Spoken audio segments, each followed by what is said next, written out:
Paper Mario Sticker Star. We all know this one. A game infamously loathed by its community, a lot of people consider Sticker Star one of Nintendo's worst releases, abandoning nearly every strength of the series, only to replace them with gimmicky new systems that don't feel properly thought out. I agree that Sticker Star is packed with poor design choices, and is especially disappointing as a fan of the classic Paper Mario style, but at the same time, this game is obscenely overhated. I know a lot of fans want more titles like the classic entries.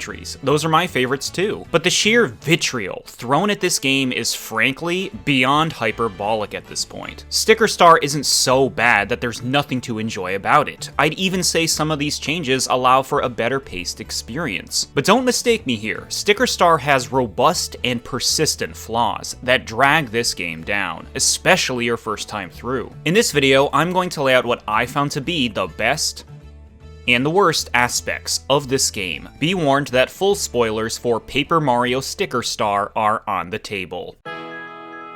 The best. Number 1, presentation. Sticker Star has a very attractive audiovisual presentation. This style of 3D environments with 2D characters still looks great, and is perfectly paired to the 3D effect of the Nintendo 3DS. Even though a lot of these areas are played out as far as Mario themes go, the visuals pop a great deal, and everything's colorful. World 4 is worth calling out for how well it captures that charming, wintry feel. It's a cozy setting with a great music track to back it up. For being one of the shorter Paper Mario titles, there's a lot to explore in Sticker Star. Level designs greatly improved over the previous 2 entries, exchanging the restrictive, corridor-like environments for a much more open design, so it actually feels like I'm wandering around a world. Menus are also well done, they're visually interesting and user-friendly. Moving in and out of areas only takes a moment. Saving happens instantly after every stage. Stickers are easy to organize and collect without any prompts. Sticker Star's soundtrack's pretty solid too, with a few nice remixes of classic Mario tunes thrown in. Battle themes in particular have a great sense of energy to them, Gooper Blooper leaving the strongest impression since he claps along with his theme and attacks in rhythm. It's a very active musical style that lends the game a distinct identity. This game owns the paper aesthetic for a really nice presentation, which brings me to number 2, paper. A lot of people don't care for Sticker Star's focus on its paper world. While previous entries would do some visually creative things with the style, the games are never about paper. Sticker Star's pretty upfront about it, but I think this makes the world more unique since otherwise these are just typical Mario settings. That's not to say I'm a fan of the main objective being about stickers and all of that nonsense. I like the paper theme when it's a more passive element to the world. Toads are far more interesting to listen to when they're making humorous comments about being made of paper. The self-awareness shown with certain things like being careful around water adds another layer to the world. Some in-battle effects even play along with this theme. The scissors cut enemies to pieces, fire burns them to ash, and some stickers even cause status effects like crumpled and soggy. These are at least concepts I can't say I've seen before, and they give this game a bit more creativity. Paperization's used to put parts of the world where they belong. This is a surprisingly fun ability that plays with the aesthetic in a clever way. While I agree that focusing on something like a Sticker Star for the main plotline is pretty dumb, the paper theme helps an otherwise generic Mario world feel a bit more imaginative. Number 3, the benefits of adventure games. Sticker Star is a lot more open than past Paper Mario titles. It's designed more like an adventure game where you collect things to solve problems elsewhere, moving through the game piece by piece and feeling rewarded when you come across something you know what to do with. Although things are used to gate you from completing other levels first, this is the most free title in the series. In fact, at the time of this review, it's the only one where you can complete worlds out of order. Solving issues with the tools at your disposal is a simple satisfaction, but this isn't a perfect system. It's a shame you have to turn things into stickers before they can be used, since that discourages trying them out on the fly, and just makes it all a more convoluted process. Solutions aren't always conveyed clearly, and often something will only make sense in retrospect, like using a vacuum to stop a sandstorm. This is especially true for boss fights, which, believe me, I'll get into more soon enough, but even with all of this considered, this simple adventure game formula is a lot of fun when it clicks. 6. The second and third worlds embrace the adventure game structure the most. World 2 has you hunting down 3 treasures to unlock the final level, which you can grab in any order. While the world suffers from other problems, it's a great setup for a chapter. World 3 has a level where you lose your resources and have to track them down in a sensible order, as well as an overarching task of hunting down Wiggler segments. It can't be denied that Sticker Star tries to encourage critical thinking. It's worth mentioning just how rewarding it feels to open up new paths on the map, as well as find HP up hearts and get new album pages, which are phenomenally useful. Collectibles that make your life easier are always appreciated. Number 4, the Enig Mansion. This was probably easy to see coming. An area that really evokes that adventure game feel, the Enig Mansion's the most famous and straight up best level in the game, and it's no contest. It's one of the few places in Sticker Star that comes close to capturing that classic Paper Mario vibe. Still stripped down, but noticeably different from the rest of the experience. This level's a haunted mansion filled with booze you have to track down and seal away in a book. It even manages to build some atmosphere at the start, with a lone toad on a stormy winter night sitting outside who tells you of the mansion's terrors. Mario even enters doors here slowly. It's a really nice touch. This place immediately catches you off guard because it has an actual narrative focus. As a level, the layout's intricate enough, with lots of puzzles to figure out to track each boo down. It can take some time to complete, and isn't afraid to hide them in nasty places. The boss fight against a big boo is probably the low point since it suffers from the issues most bosses in Sticker Star suffer from, though thankfully it can be beaten quickly if you're prepared. Even so, the Enig Mansion's a great premise with a well-done execution. Haunted mansions are usually a good time, so it's really no surprise it's the standout set piece of the game. Number 5, letting you play it. Sticker Star has a lot of poor design choices that I won't deny, but I'll not only defend it as having things worth appreciating, I'll even go so far as to say it does some things better than the beloved Paper Mario: The Thousand-Year Door. One of my biggest criticisms of both that title and Super Paper Mario is just how much time is spent reading and not actually playing. It's entertaining dialogue for sure, and the writing's interesting, but I'm grateful Sticker Star lets me play it for more than 5 minutes without being interrupted by a long-winded rant or look at how funny we think we are moment. I had an easier time staying engaged in this game over the more story-driven ones since it wasn't constantly interrupting me. I want to do things in games, so while I like the narrative elements of past entries, I don't miss how pace-breaking and drawn out they were. This game has a steadier flow. The overly abundant enemies can bog it down, but fighting them or running away doesn't take long. Sticker Star is also better when it comes to backtracking. While it does expect backtracking a few times, it's nothing compared to what the Thousand-Year Door and Super Paper Mario expect. It doesn't take long to revisit places in Sticker Star, thanks to the level select, so it's hardly a bother and doesn't even happen very much. I like the Thousand-Year Door a lot, and Super Paper Mario's okay, but I think Sticker Star gets a lot of undeserved hate as being worse than those titles in every conceivable way, but I just don't think that's fair. This new direction does come with benefits. While stories can be entertaining, I like when a game focuses on letting me play it. Before we move on, I'll also say, as someone who enjoys collecting, filling up the museum with stickers is a fun side activity. The rewards might as well not exist, but you at least get some entertaining descriptions, and finding rare stickers is all the more exciting because of it. The Luigi cameos and news articles, while brief, are delightful. And finally, Sniff It or Whiff It is an appreciated attraction that reminds us all this is still the Paper Mario world, and wackiness can show up at any moment. But that about does it. We can finally start talking about the tremendous, world-shattering negatives of such a despised game. Here it is, the worst aspects of one of Nintendo's most infamous video games.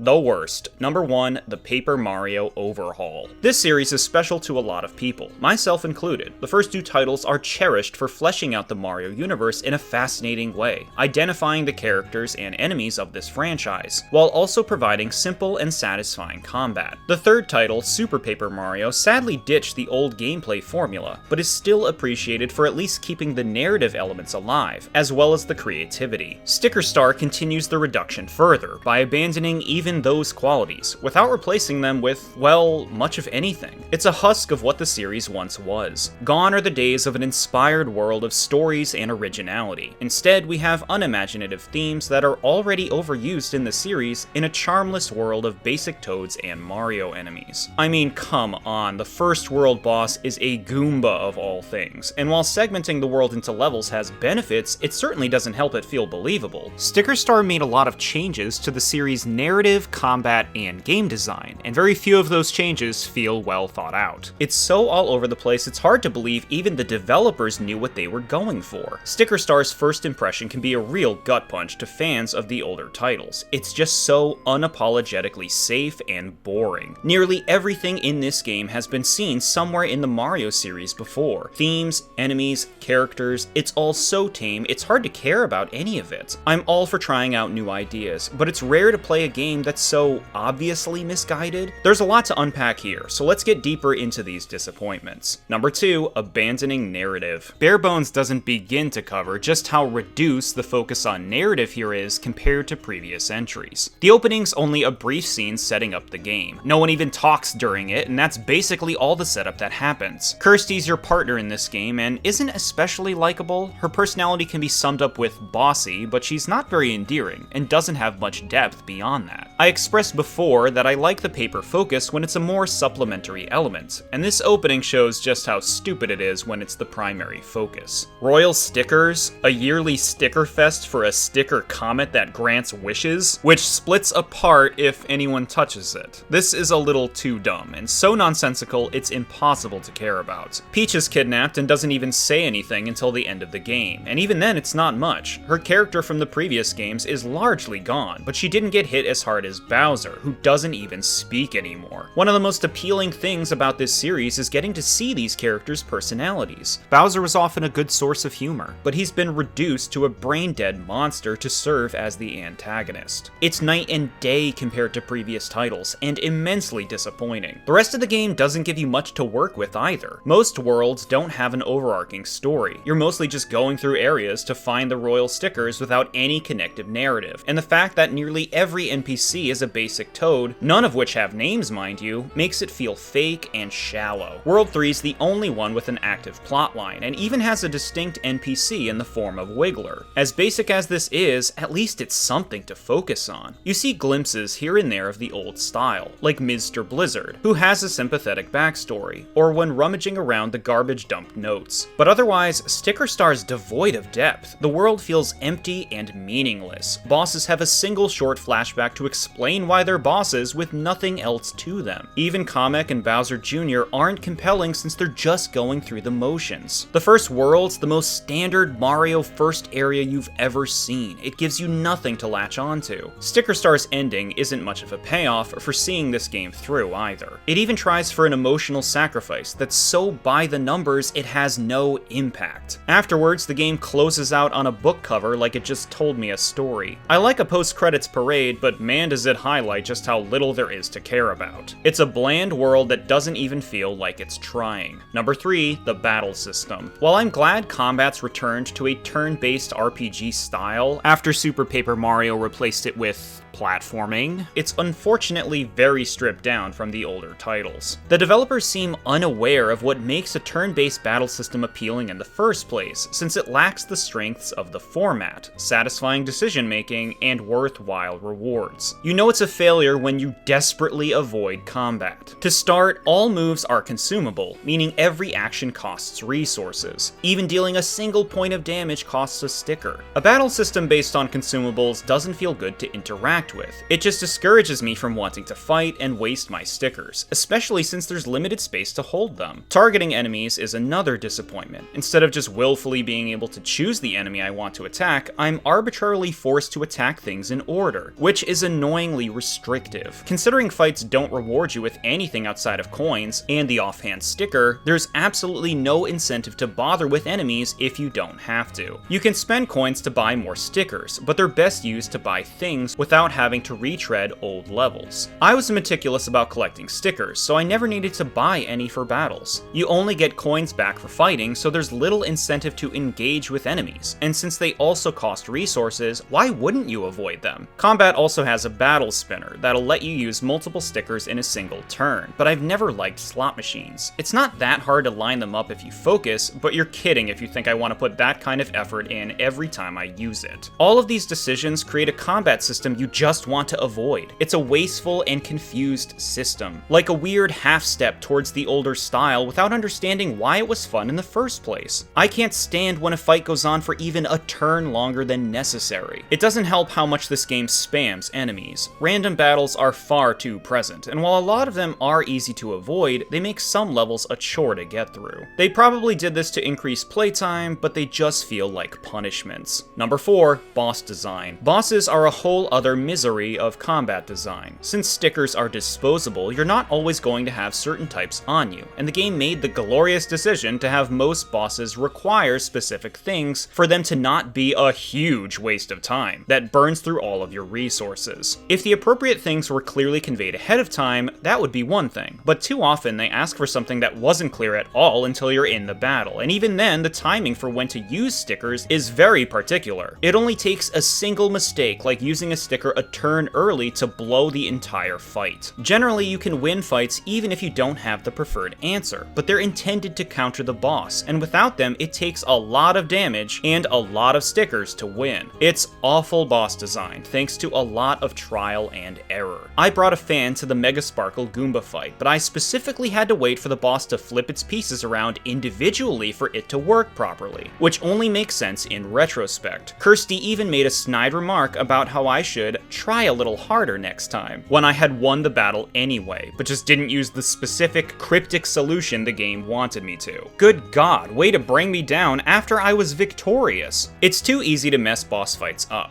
creating a frustrating system. I get that the idea is to come prepared, but considering you have limited space, you can't be ready for everything. Going into a boss fight and having to run away kills the momentum. They're just too gimmicky. Thankfully, the game does tone it down with some of the later bosses, on asking for specific answers. But the final boss is one of the worst battles in the entire Paper Mario series. This fight asks for tons of stickers, with multiple phases, each preferring a specific counter. It's a long battle, and very trial and error your first time through. It's a terrible way to design a final fight, and can easily destroy your motivation right at the end of the game. Number 5, good ideas, poor execution. Often, when Sticker Star tries a new idea, it's botched in some way that ruins it. Several levels change up the standard gameplay, and while I appreciate the attempt at variety, they're just not fun to play. Whiteout Valley takes place on a ski lift, where you have to rock back and forth to avoid enemies. That's it. It's a cool setting, but not a good level. Bowser's Snow Fort introduces a roller coaster of sorts that's equally lackluster. I appreciate the attempt at a change of pace, but these feel like filler for compelling level design. Nothing compares to the raft rides, though. The raft's pathetically slow at responding to direction, and combined with a massive fish doing whatever it can to hit you, Longfall Falls promises to be the most frustrating level in the game. The fish gets faster on the second playthrough too, and will even give you an instant game over if you're in front of its mouth when it charges forward. I have no idea why they made it faster the second time through, but it's so easy to lose to no fault of your own, it practically feels untested. But we haven't even gotten to the super flags yet. It's no secret I like 100%ing games, but these super flags destroy any chance of that happening here. They're not a bad idea. Half of the super flags are solid for completionists. Completing the sticker museum, maxing out your HP, collecting all of the Comet pieces. Sensible things for any completionist to do. The other half, however, are the worst kind of achievements, in that all they are is grindy. Spending 10,000 coins isn't hard to do, but considering the main items you'll be buying are things that don't contribute to this total for no good reason, it's irritating. By the end of the game, I had only spent a little over 3,000 coins, not even half of the requirements, and almost all of them were spent on secret doors. 50 Battle Spinner jackpots isn't too bad, but I can't stand to use the thing, so I only had 10 by the end. The last two flags are far worse. 500 perfect battles where you take every enemy out in one turn is tedious. While it's true I avoided a fair amount of battles during my playthrough, I still only had 127 perfects by the end. Even if you doubled that, I'd only be halfway there. The last flag asks for 1,000 excellent attacks. I had 238 when everything else was done. Barely a fourth of the way there. These are absurdly time-consuming to grind out, and not at all worth it for some flags to open up. Monotonous tasks are the worst way to do achievement-like challenges, and they even taunt me, folded up in the credits like they were something worth my time.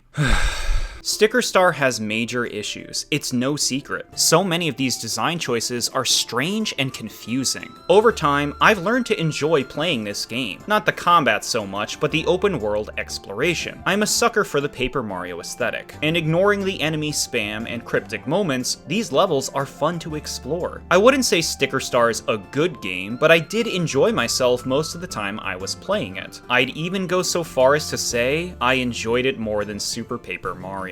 I guess I shouldn't be surprised, I've always preferred 3D environments to 2D ones. I don't blame anyone for being mad at the direction this game took, but I do think people are overly harsh on it. It has some big problems. It's bizarre to see an esteemed game franchise throw out so much that was loved about it. But Sticker Star does do some things well. It's an exceptionally messy game, especially for Nintendo. And while it's hard to forget the loss of a meaningful adventure, characters, and world, I like that it focuses on letting me play it more. Thank you all so much for watching. If you liked my video, subscribe to my channel and consider supporting my work on Patreon. Thank you so much to my patrons for all of your support. I'll see you next time.